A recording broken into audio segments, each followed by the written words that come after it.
ഒരു തല്ലു കൊടുത്തു. അതിന് പരിശുദ്ധിയായ അമ്മയുടെ മൂത്ത മരുമോള് കാടിളക്കി വന്നത്.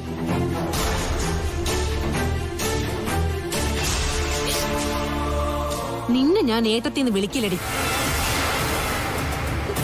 നീ എനിക്കിനി പവിത്രയാ, വെറും പവിത്ര. അഷ്ടിക്ക് വകയില്ലാത്ത പവിത്ര. നീ എന്താണ് മോനെ ഈ സമയത്ത് ഒന്നും മിണ്ടാതെ നിൽക്കുന്നത്? ഞാനെന്ത് പറയാനമ്മേ?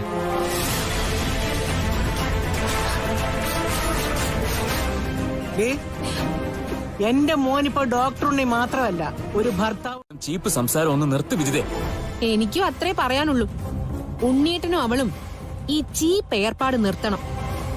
അവൾ ഉണ്ണിയേട്ടന്റെ മുന്നില് പ്രത്യക്ഷപ്പെടാൻ പാടില്ല.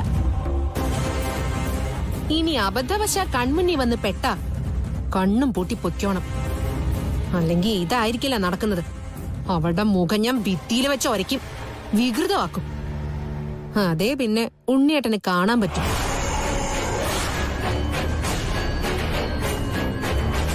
കണ്ണാടി നോക്കുമ്പോ എനിക്ക് എന്നോട് തന്നെ അസൂയ തോന്നാറുണ്ട്. എന്റെ മുഖം കണ്ടിട്ട് അത്രയും ചന്തമുള്ള എന്നെ വിട്ടിട്ടേ ഉണ്ണിയേട്ടന്റെ നോട്ടെന്തിനാ അങ്ങോട്ട് പോകുന്നത്? അതിന്റെ ആവശ്യം.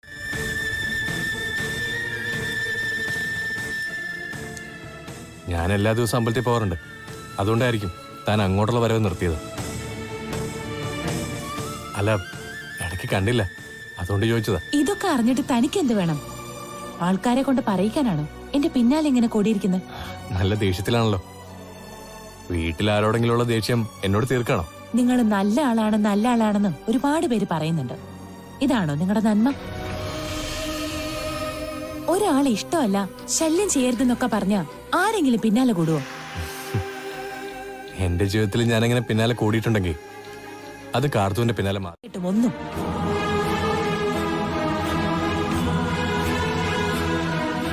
തെറ്റൊന്നും ചെയ്തില്ലെങ്കിലും കഥകൾ ഉണ്ടാക്കുന്നവരാ ഈ നാട്ടുകാരിൽ കൂടുതലും. പിന്നെ നിങ്ങളും ഞാനും തമ്മിലുള്ള അടുപ്പം കൊണ്ടാ ഉണ്ണിയേട്ടൻ എന്നെ വിട്ടുകളഞ്ഞെന്ന് പോലും പറഞ്ഞു നടക്കുന്നുണ്ട് എന്റെ വീട്ടിൽ തന്നെ പലരും. അതില് സത്യമൊന്നും ഇല്ലാത്തോണ്ട് കേൾക്കാൻ നല്ല സുഖമില്ല. എന്നാ പറയുന്നവർക്ക് അതൊരു രസമാണ്.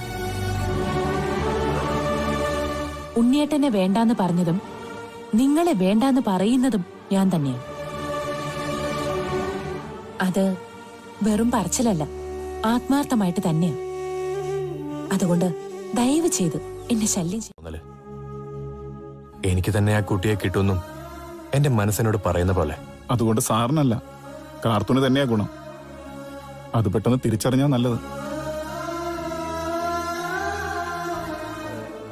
ഏതായാലും സാർ ഓണത്തിനൊക്കെ ഒന്ന് പോയിട്ട് വാ.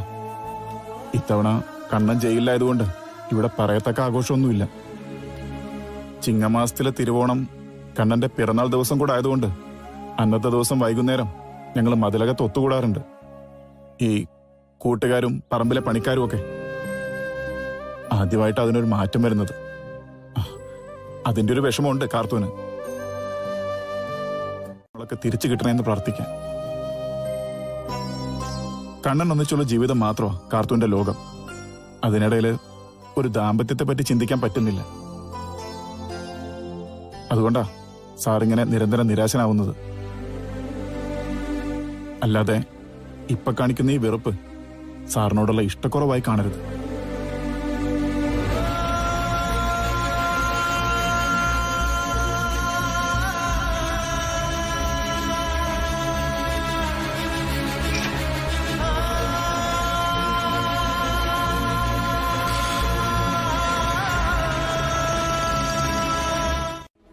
ഇത് കാവശ്ശേരിക്കാരൻ്റെ ഹോസ്പിറ്റലാന്ന് എനിക്കറിയില്ലേ? തല വെട്ടിപ്പൊളിക്കുന്ന വേദനയായിരുന്നു. പിന്നെ അടുത്ത് കണ്ട ഹോസ്പിറ്റലിൽ കയറി. എല്ലാ രീതിയിലും കാരണം മനുഷ്യന്റെ രക്തം കുടിക്കുക. പ്രകൃതിക്ക് പോലും ഗുണം ചെയ്ത മനുഷ്യന്റെ അനിയനാ അയാളുടെ മരുമോൻ. എന്നാൽ അവനും അയാളുടെ വഴിക്ക് തന്നെ. അവൻ ഡോക്ടറായതെങ്ങനെയാന്നുള്ള ചിന്ത പോലും ആ കിഴങ്ങനില്ല. അങ്ങനെയുള്ളവർക്ക് ലോകം ഒരു വാക്ക് കണ്ടുപിടിച്ചിട്ടുണ്ട്, സ്വാർത്ഥൻ. എന്നാൽ ഇവിടെ ആ വാക്കിനെ പോലും നാണിപ്പിക്കുന്ന പ്രവൃത്തിയാ അവൻ ചെയ്തോണ്ടിരിക്കുന്നത്. പദവിയും പണവും മിക്ക ആൾക്കാരെയും മാറ്റിമറിക്കത്തില്ലടാ. അത് തന്നെയാ ഇവിടെയും സംഭവിച്ചത്. ഞാൻ അവനെ ഒന്ന് കണ്ടിട്ട് വരാം.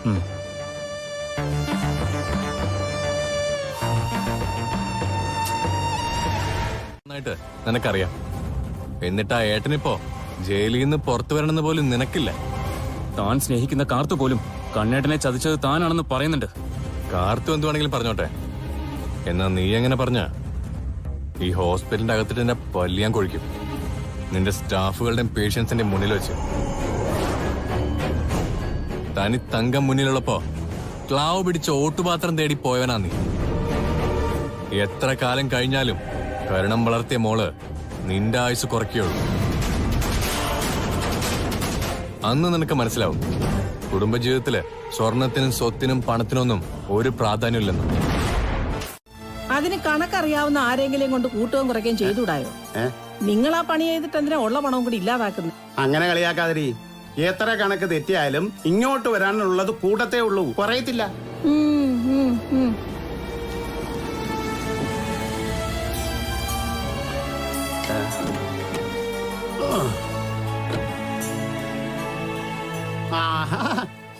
ഉണ്ണിക്കുട്ടൻ എത്തിയോ? എന്താ മുഖത്തൊരു രക്തപ്രസാദം ഇല്ലാത്തത്? കളക്ഷൻ ഒന്നും ശരിക്ക് വന്നില്ലായോ? ഞാൻ പറഞ്ഞില്ലായോ, ഏത് രോഗികൾ വന്നാലും പരമാവധി ടെസ്റ്റ് ചെയ്യണം. ലക്ഷങ്ങൾ കൊടുത്ത് ആ മെഷീനൊക്കെ വാങ്ങിച്ചു വെച്ചിരിക്കുന്നത്, അതൊന്നും തുരുമ്പെടുത്തു പോകെ. അല്ല, അത് പിന്നെ കണ്ണന്റെ കാര്യമല്ല ഞാൻ പറഞ്ഞത്. പലിശ തരാത്ത ഒരു പത്രോസിന്റെ കാര്യമാ പറഞ്ഞത്. അവൻ കാശ് തരത്തില്ല.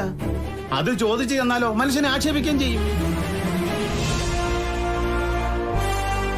അവനിപ്പോ ജയിലില്ലെന്നാ ഞാൻ പറഞ്ഞത്. അതുപോലെ എന്തെങ്കിലുമൊക്കെ ശിക്ഷ ഇവനും കിട്ടാനുള്ള സമയമായി. അത് ഏത് രീതിയിൽ വേണമെന്ന് ഞാനൊന്ന് ആലോചിക്കട്ടെ. എന്തായാലും അധികം താമസിയാതെ അവൻ മോന്റെ കാല് പിടിച്ചു മാപ്പ് പറഞ്ഞിരിക്കും.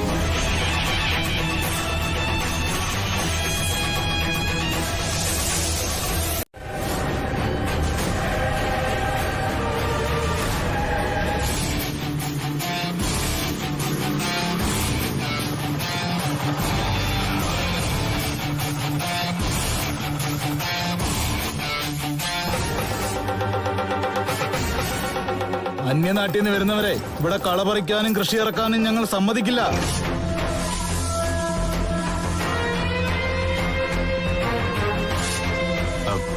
ചേട്ടന്മാർക്കിപ്പോ എന്താ വേണ്ടേ?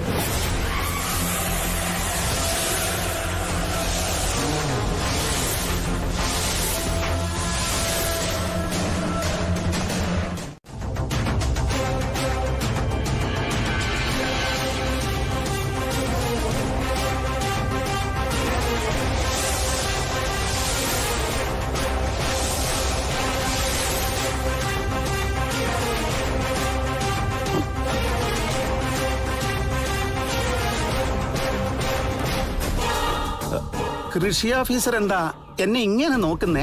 ഞാൻ നോക്കുമ്പോ തനിക്കെന്താ ഇത്ര പതർച്ച? ഏയ്, സത്യം പറഞ്ഞ ഞാൻ ശരിക്കൊന്ന് പതറിയിട്ട് 1.5 മാസമായി. ഇല്ലടി. അപ്പൊ അതിന്റെയും കണക്കെടുത്ത് വെച്ചിട്ടുണ്ടോ ചതക്കാൻ?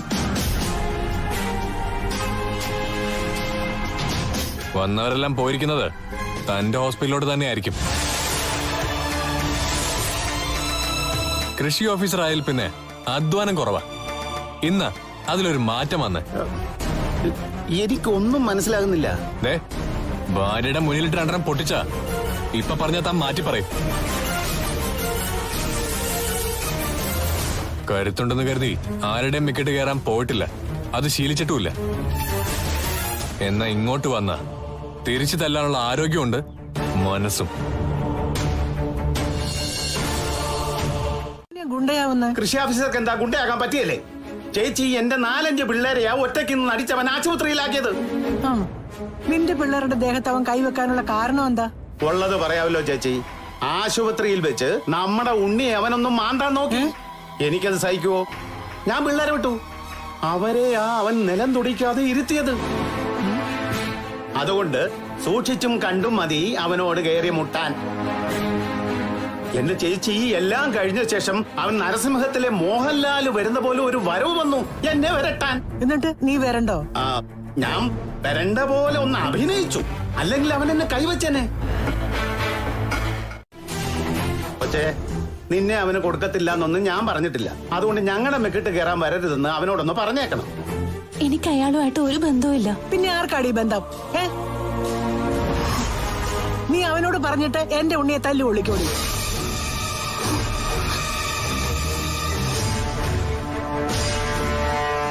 അവനെ ഉണ്ണിക്കുട്ടനെ ആശുപത്രിയിൽ ചെന്ന് ഭീഷണിപ്പെടുത്തി വേണ്ടാത്ത വർത്താനങ്ങളൊക്കെ പറഞ്ഞു. അവനെ കെട്ടുന്നെങ്കിൽ കൊച്ചങ്ങ് കെട്ടിക്കോ, അല്ലാതെ ഞങ്ങളുടെ എല്ലിന്റെ എണ്ണം കുറയ്ക്കാൻ പറഞ്ഞു വിടരുത്. വിജിത മോൾ അകത്തുണ്ടോ ചേച്ചി? ആ, മോളിലുണ്ട്. ആ, എന്നാ ഞാൻ അവളെ ഒന്ന് കണ്ടിട്ട് വരാം.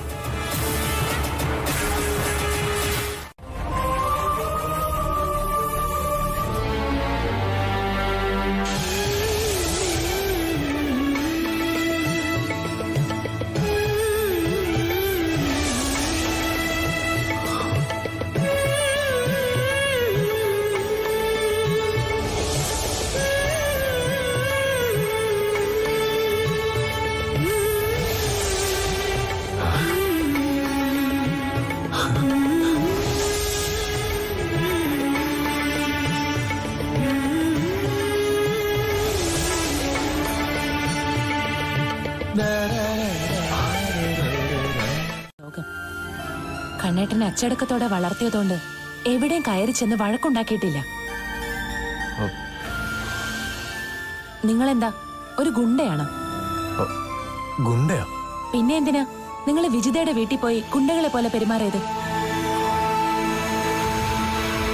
നിങ്ങളെ ഞാൻ പറഞ്ഞു വിട്ടതാണ്. കാർത്തു, കാവശ്ശേരിക്കണ്ണൻ എന്നെ തല്ലാൻ ആളെ വിട്ടു. വന്നവന്മാര് തല്ലുകൊണ്ട് പോവുകയും ചെയ്തു. എല്ലാം കഴിഞ്ഞതിന് ശേഷം ഞാൻ ആരാണെന്ന് കരുണനെ പറഞ്ഞ് മനസ്സിലാക്കണമല്ലോ. അതിനു വേണ്ടി ഒന്ന് ശ്രമിച്ചു, അത്രേ ഉള്ളൂ. അല്ലാതെ കാർത്തുവാണ് എന്നെ പറഞ്ഞു വിട്ടതെന്നൊന്നും ഞാൻ പറഞ്ഞിട്ടില്ല. ഇനി അയാൾ അങ്ങനെ ഒരു കള്ളം പറഞ്ഞെങ്കിൽ അതിനുള്ള മറുമരുന്ന് എന്റെ പക്കലുണ്ട്. വിട്ട വീടിന് മുന്നിലൂടെ പോകുന്നത് പുഴയാ, അതിൽ ചാടിച്ചാവും ഞാൻ.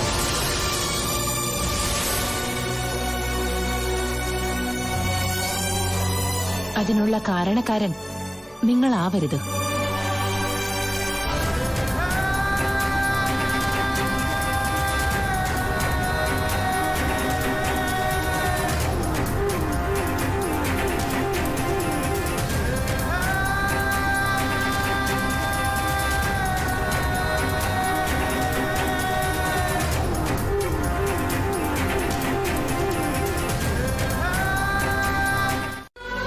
മോളോട് ഞാനിതുവരെ ഒന്നും നിർബന്ധിച്ച് പറഞ്ഞിട്ടില്ല. ഇത് പിന്നെ വിവാഹത്തിന്റെ കാര്യമായതുകൊണ്ട് അതിനോട്ട് കഴിയൂല. എന്റെ വീട്ടുകാര് പല ഭാഗത്തൂടെയും പെൺകുട്ടികളെ അന്വേഷിക്കുന്നുണ്ട്. വയസ്സ് 30. പിന്നെ അവരെയും കുറ്റം പറഞ്ഞിട്ട് കാര്യമില്ല. ഓരോരോ കാരണങ്ങൾ പറഞ്ഞ് ഒഴിഞ്ഞു നടക്കാൻ ഞാൻ കുറച്ചു നാളോടി പിടിച്ചേക്കാൻ കഴിഞ്ഞേക്കും. അതിനുള്ളില് കാർത്തുവിന്റെ മനസ്സ് മാറണമെന്ന പ്രാർത്ഥന. ശരിയാണ് കേട്ടോ.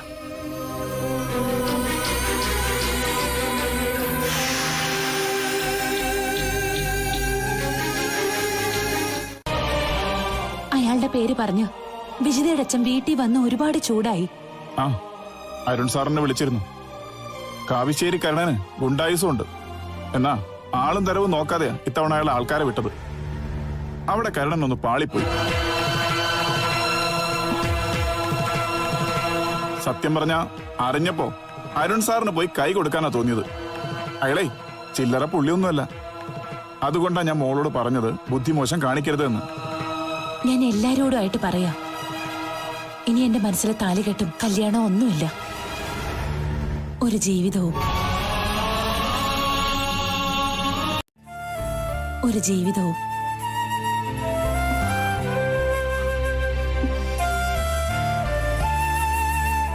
ആഗ്രഹിച്ച ആളെ കിട്ടാതെ വരുമ്പോ അങ്ങനെയൊക്കെ തോന്നും കാർത്തു.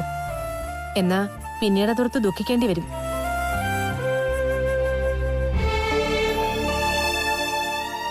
പപ്പേട്ടൻ പറഞ്ഞ അറിവ് വെച്ച് പറയുക, ഒരു പെണ്ണിനെ കരയിക്കാതെ കൊണ്ടുവരാനുള്ള മനുഷ്യത്വമൊക്കെ ആ സാറിനുണ്ട്. പറഞ്ഞ കേക്കണ്ടേ? മോളെ, എല്ലാ മനുഷ്യരും ഒരു പരിധിവരെയൊക്കെ താഴും. അത് കഴിഞ്ഞാ അവരവരുടെ പാട്ടിനങ്ങ് പോകും. കണ്ണേട്ടം പുറത്തു വരാതെ ഞാനൊരു കല്യാണത്തെ പറ്റി ചിന്തിക്കില്ല എന്ന് ഏടത്തിയോട് 1000 തവണ പറഞ്ഞില്ല.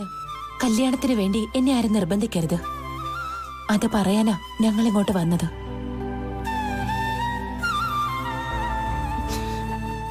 കേട്ടല്ലോ, ഇതാ മോളുടെ നിലപാട്. പിന്നെ ഇനി ആരും എന്ത് പറഞ്ഞിട്ട് എന്താ കാര്യം?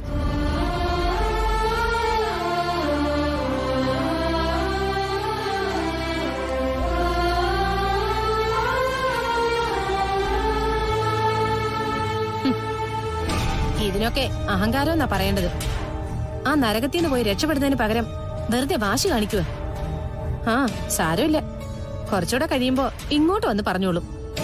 എന്നെ ആരുടെങ്കിലും കൂടെ അങ്ങ് പറഞ്ഞു വിട്ടേക്കാം.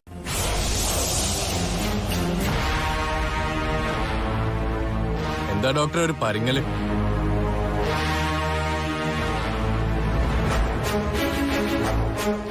ഒന്നാം ക്ലാസ്സിലെ പിള്ളേര് പോയി പരാതി പറയുന്ന പോലെ ഇവന്റെ മാമന്റെ അടുത്ത് പോയി എന്നെ കുറിച്ച് പറഞ്ഞു പരാതി. എന്നിട്ട് അതിന്റെ റിസൾട്ട് എന്തായെന്ന് അറിഞ്ഞോ ഡോക്ടറെ? ഞാൻ ചോദിച്ചില്ല. അതെന്താ ചോദിക്കാതിരുന്ന? പരാതി പറഞ്ഞവൻ എനിക്കെന്തെങ്കിലും സംഭവിച്ചോന്ന് ചോദിച്ചില്ലേ?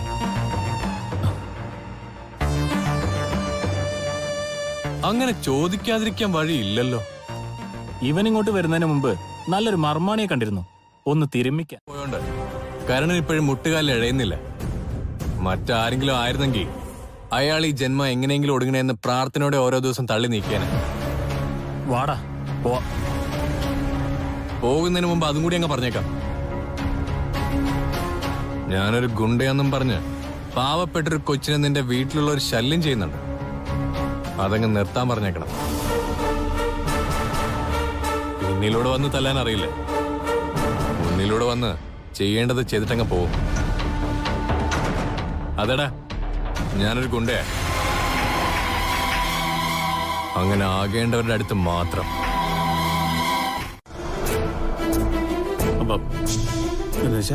അവൻ വരുന്നുണ്ട്. താൻ മുന്നിൽ നിന്നു, ഞാൻ പുറകിൽ വിളിക്കാം. എന്നെ കണ്ടാലും കുഴപ്പാടോ? എന്നെ കണ്ട അതിനേക്കാളും കുഴപ്പാടോ കൊമ്പേ?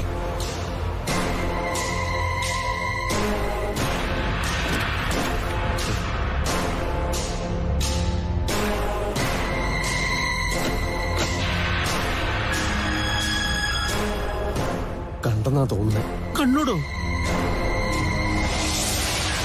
നീ എന്നെ കണ്ടില്ലോ. നീ വണ്ടിയിലിരിക്കെ, ഞാൻ ദേ വരുന്നു. അവന്റെ ഇങ്ങോട്ട് വരുന്നുണ്ട്. പിന്നെ തല്ലിക്കൊല്ലുന്ന പോലെ കൊല്ലുക വേണ്ടത്.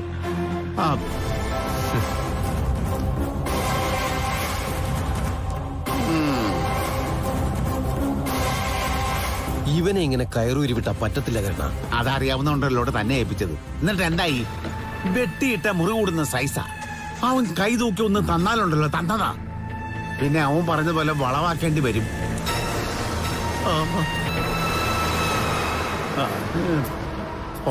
രക്ഷപ്പെട്ടു.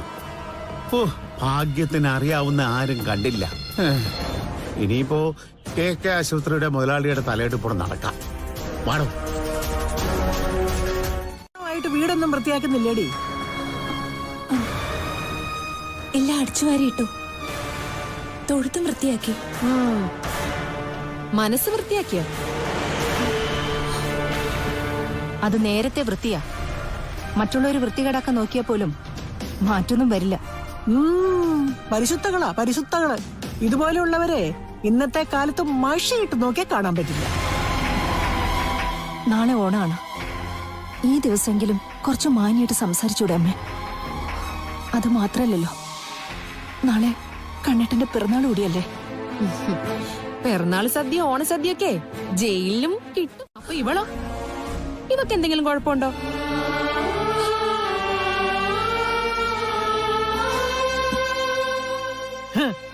എന്ന് വെച്ച അവൻ പോയ ശേഷം ഒരു ദിവസം പോലും ഇവളുമാര് പട്ടിണി കിടന്നിട്ടില്ല.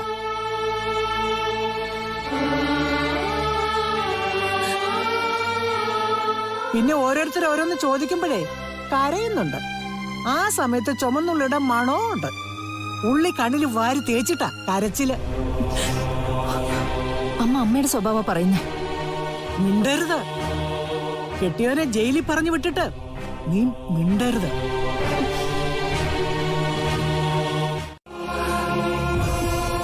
അമ്മ പറഞ്ഞത് ശരിയായിടത്തി. എന്ന് വെച്ചാ ഉത്രാട നാളിലെ കണ്ണേട്ടനോടൊപ്പം നമ്മളെല്ലാരും ദേവിക്ക് മുന്നിൽ കൈകൂപ്പി നിൽക്കാറില്ലേ?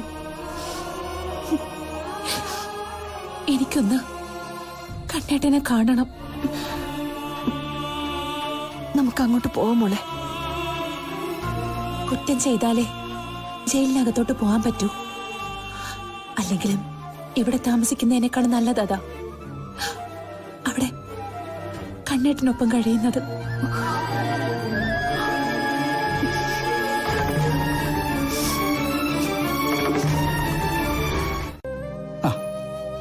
എല്ലാവർക്കും ഈ ഏട്ടന്റെ ഹൃദയം നിറഞ്ഞ ഓണാശംസകൾ.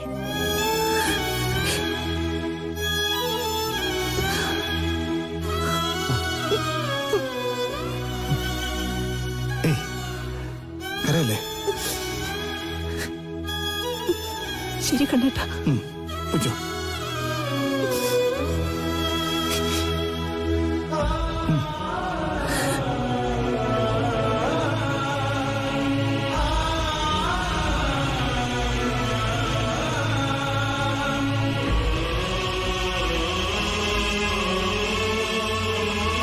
എന്നോട് ചേച്ചി പറഞ്ഞില്ലല്ലോ.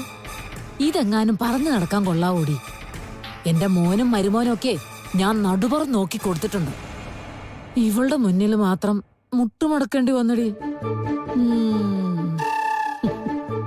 എടി സുധേ, നിയമം പെണ്ണുങ്ങൾക്ക് അനുകൂലമാണെന്നൊക്കെയാ പറയുന്നേ. എന്താ അമ്മായിമ്മമാര് പെണ്ണുങ്ങളല്ലേ? ഇതൊക്കെ ആർക്കറിയാൻ ചേച്ചി?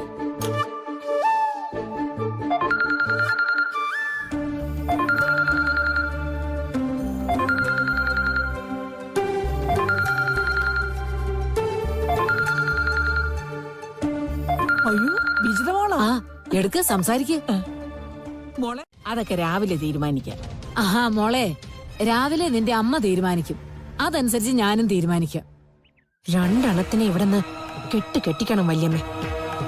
ഞാൻ ഇനി കുറച്ചു നാൾ ഈ നാട്ടിൽ തന്നെയൊക്കെ ഉണ്ട് മോളെ. മോളുടെ അപ്പൂപ്പനെ ആ വീട്ടിലെ പാഷാണം കളിയാക്കിയ സ്ഥിതിക്ക് അവളെ ഞങ്ങൾ കെട്ടിച്ചിരിക്കും. അവസാനം വേറെ കെട്ടി അവൾക്ക് പൊറുക്കേണ്ടി വരും. മോള് ധൈര്യമായിട്ട് അലമ്പിക്കോ. അവിടെ വഴക്ക് കൊടുമ്പിരി കൊള്ളുമ്പോഴേക്കും ഞങ്ങൾ അവതരിക്കാം. ശരി വല്യമ്മേ, നാളെ ഞാൻ കാത്തിരിക്കും.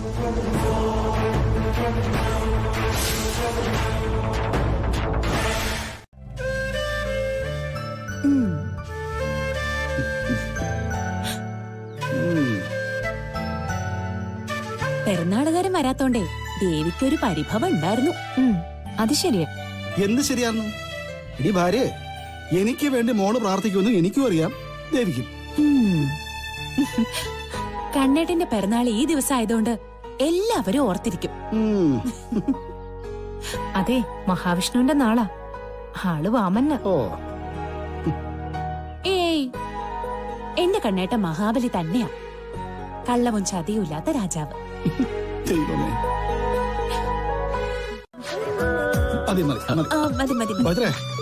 നിനക്കിരിക്കണ്ടേ? അയ്യോ വേണ്ട വേണ്ട. വേണം വേണം വേണം.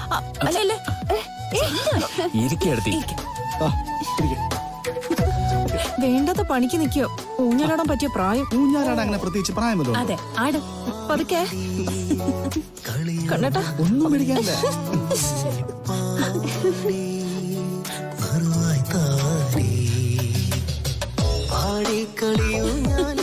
കണ്ണേട്ടാ പതുക്കാട്ടിയാ മതി. പേടിക്കണ്ടേ? നിന്നെ ഞാൻ അപ്പുറത്തെ പുഴയിലേക്ക് ആക്കി തരാം. കുറച്ചുകൂടെ സ്പീഡ് ഉണ്ടേ.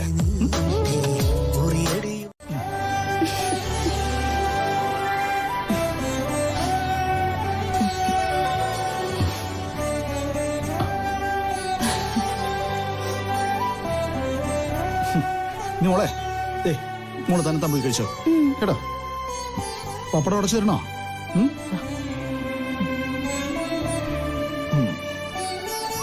കഴിച്ചോ.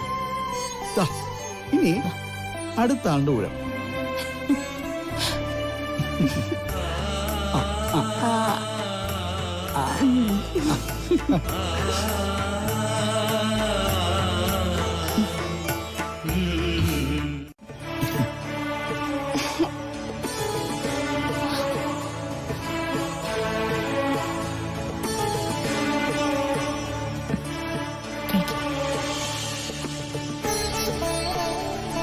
അടുത്ത ഓണത്തിന്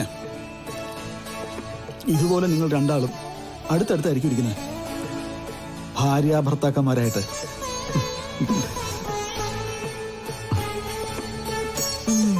അത് കേട്ടപ്പോ രണ്ടാളുടെ മുഖത്ത് നാണം കണ്ടോ?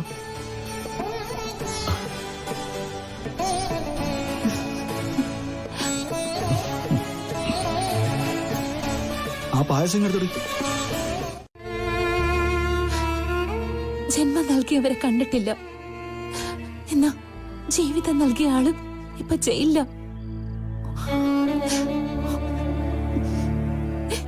പിന്നെ എന്തിനാ ജീവിക്കുന്നെ?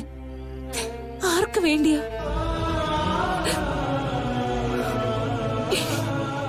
എന്നെ കണ്ണേട്ടൻ മോളെ,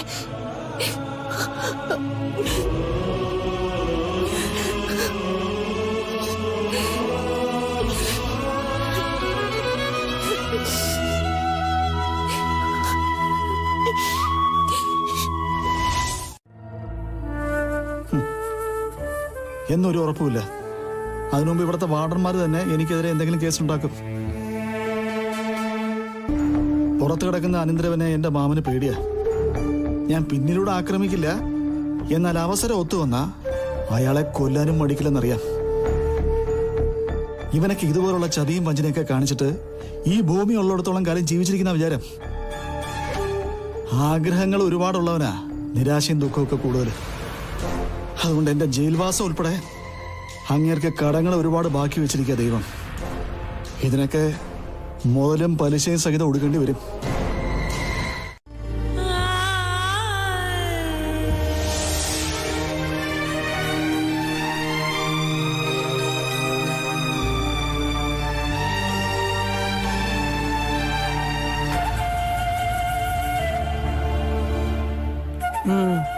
രണ്ടും കൂടെ അമ്പലത്തിലേക്ക് പോയിരിക്കുക.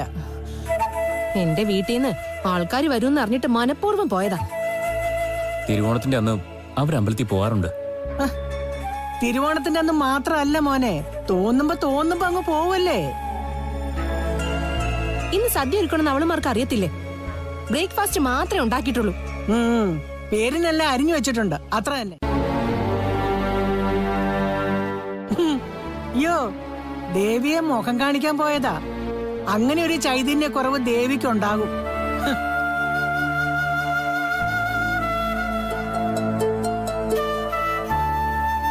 ഇന്നലെ തന്നെ പറഞ്ഞിരുന്നു എന്റെ വീട്ടിലെ എല്ലാവർക്കും ഓണം ഇവിടെയാണെന്ന്.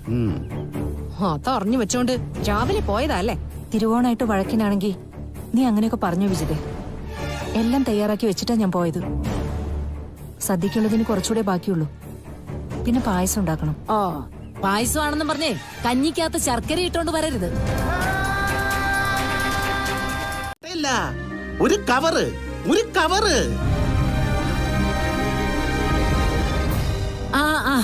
അതെ, ഒരു കവർ മീൻ വാങ്ങുന്നത്. ആ കാലമൊക്കെ പോയില്ലേ കരുണ? എന്റെ കുഞ്ഞിന്റെ പിറന്നാളായിട്ട് ജയിലിൽ എന്തെങ്കിലും കഴിക്കാൻ കൊടുക്കുമെന്തോ.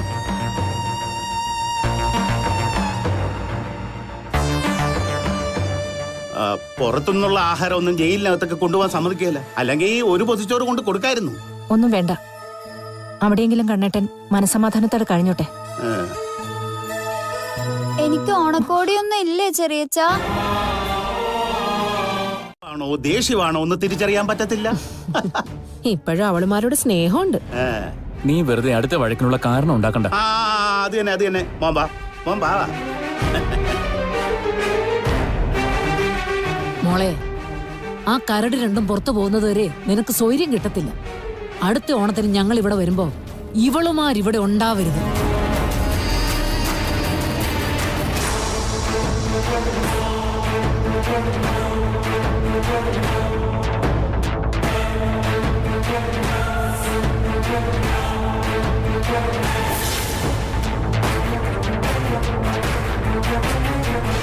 ഉള്ളൂ. അതുകൊണ്ട് നമ്മുടെ ജീവിതം മുടിച്ചവനെ ജീവിക്കാൻ അനുവദിക്കരുത് കാണാ. ഇപ്പൊ ചെയ്യാത്ത കുറ്റത്തിനല്ലേ ഇവിടെ കിടക്കുന്നേ. ഇനി തെറ്റ് ചെയ്തിട്ട് കിടക്ക്.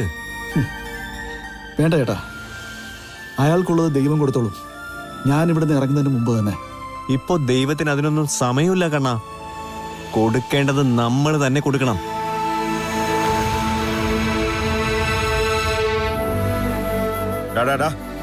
ഓണമായിട്ട് ഇതിനകത്തിരിക്കാതെ സദ്യ കഴിക്കാൻ വരണ്ട. അവിടെ എല്ലാരും ഇലയിട്ട് ഇരുന്നു തുടങ്ങി. പോങ്ങണ്ണ, എനിക്ക് വേണ്ട. അതൊക്കെ പണ്ട്. നാളെ മുതലേ ആ രീതിയൊക്കെ അങ്ങ് മാറുക. ഇന്ന് രാത്രി കൂടി ഞങ്ങളൊക്കെ ക്ഷമിക്കും. നാളെ രാവിലെ മുതൽ ഞങ്ങൾ തരുന്ന ലിസ്റ്റ് പ്രകാരം എല്ലാം ഞങ്ങൾക്ക് കിട്ടണം.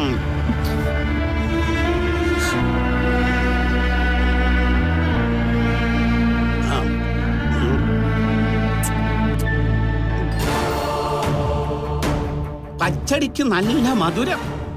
എനിക്ക് ഷുഗർ ഉണ്ടെന്ന് അറിഞ്ഞിട്ടും പഞ്ചസാരയിട്ട് മധുരം കൂട്ടിയതാ. അസുഖം പിടിച്ച് ആശുപത്രി കിടപ്പിലായ കണ്ട് ചിരിക്കാവല്ലോ.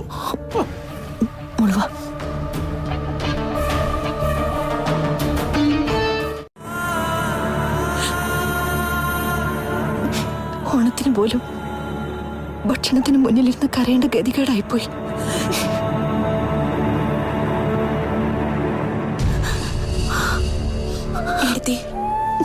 പെട്ടെന്ന് കഴിക്കാടുത്തി. എല്ലാരും കൂടെ ചിലപ്പോ ഇങ്ങോട്ട് വരും. മോള് പെട്ടെന്ന് കഴിച്ചോ.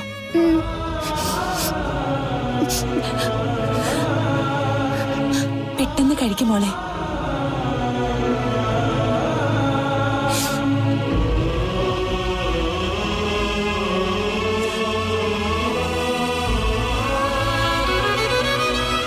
എന്തെങ്കിലും ഒരു സമ്മാനം തരണമെന്ന് തോന്നി. ഞാൻ നോക്കിയപ്പോ സ്വർണമാണ് ഏറ്റവും വിലപിടിപ്പുള്ള സമ്മാനം. എന്നാ പിന്നെ അതായിക്കോട്ടെ എന്ന് വിചാരിച്ചു.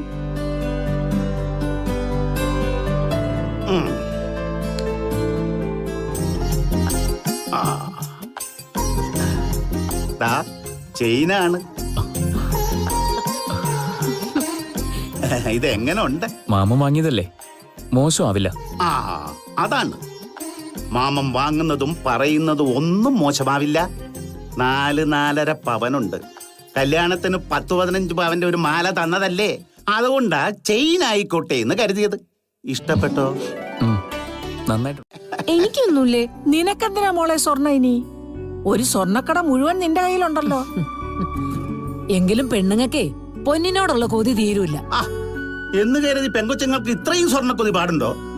ഓരോരോ പുതിയ ഫാഷൻ ഇറങ്ങുമ്പോ അടുത്ത നിമിഷം അത് വാങ്ങി കൊടുക്കുന്നുണ്ട്. എന്നാലും പെണ്ണിന് സ്വർണത്തോടുള്ള ആർത്തി തീരത്തില്ല. ഇത് കണ്ടോ? ഇത് നിനക്കല്ല.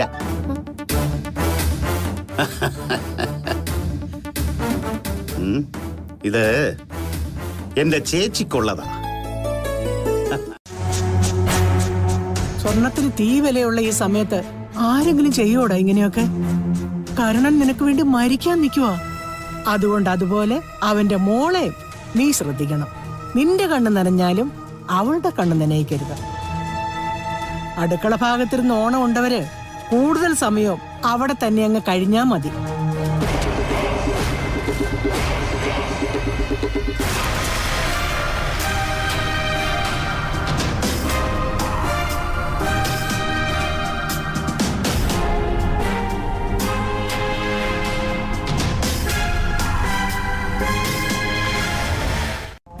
അതുപോലെ കിടപ്പും അവിടെ തന്നെ ആയിക്കോട്ടെ.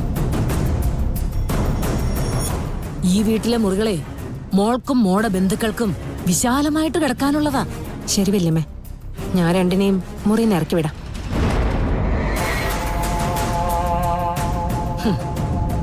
മോള് മിടുക്കിയ. അവള് പിന്നെ നമ്മുടെ ചോരയല്ലേ, മോശാവൂ. ചേച്ചിക്കറിയാലോ, അവൻ ജയിലിലേക്ക് പോകുന്നത് വരെ കരുണേട്ടനും എനിക്ക് മാത്രമല്ല എന്റെ മോൾക്ക് പോലും ഈ വീട്ടിലേക്ക് വരാൻ വിലക്കായിരുന്നു. അവിടിപ്പോ അവനവന്റെ കിടപ്പുമുറി പോലും നഷ്ടമാകാൻ പോവുക. അതുകൊണ്ടാ ഞാൻ പറഞ്ഞത് ദൈവം ഉണ്ടെന്ന്. എന്നിട്ട് 2 രാജകുമാരിമാർക്കും ഇവിടെ സുഖിച്ചങ്ങ് ജീവിക്കണം. ഞാൻ അങ്ങനൊന്നും ഉദ്ദേശമല്ല പറഞ്ഞത്. പിന്നെ എങ്ങനെയാണാവോ ഉദ്ദേശം? ഒന്ന് പറ കേക്കട്ടെ. അന്യന്റെ കൃപ കൊണ്ടാ കഴിയുന്നതെന്ന് അനാഥയ്ക്കും ജയിൽ പുള്ളിയുടെ ഭാര്യയ്ക്കും ബോധമില്ല. നീ ഇപ്പൊ ജയിൽ പുള്ളിന്ന് വിളിച്ച് ആക്ഷേപിക്കുന്ന ആള് തന്നെയാ ഈ തറവാടിന് മോടി പിടിപ്പിച്ചത്. അയ്യോ ആണോ? എനിക്കത് അറിയില്ലായിരുന്നു കേട്ടോ. എന്നാലേ ഐശ്വര്യായിട്ട് എല്ലാവരും ഈ മുറിക്കകത്തുനിന്ന് പുറത്തിറങ്ങിയേ.